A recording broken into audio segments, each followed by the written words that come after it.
Martin Luther King Jr. once said, "War is a poor chisel to carve out tomorrow." This quote echoes a golden truth on so many levels. When we look and reflect upon the United States of America and our endeavors, we must realize the commotion we've caused. Throughout the decades, we have used war as an excuse to police and colonize the world. The reason behind these actions are disguised from the American public in the form of either false weaponry, humanitarian aid, or some other form of trickery.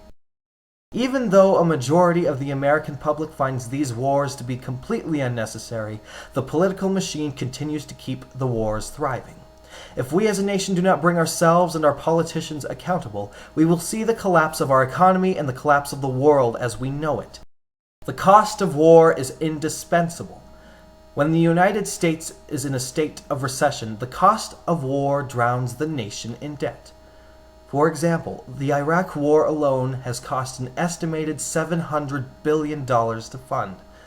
But not only do you have the monetary debt, you also have the cost in lives that have been taken. The soil of the Middle East has been stained with the blood of innocent men and women. It is impossible to put a price tag upon the shared melancholy that the nation feels for our fallen. We must do everything in our power to bring our brothers and sisters home. We mustn't send them to a shallow grave over political corruption. The hammer of war also infringes upon the security of other nations.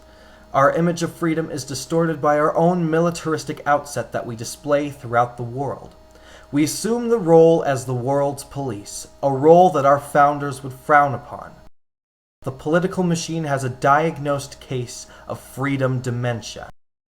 From the Iraq and Afghan wars to the resolution in Libya to the deconstruction of the Fourth Amendment or the Patriot Act, our politicians are forgetting the image of freedom that our founders envisioned.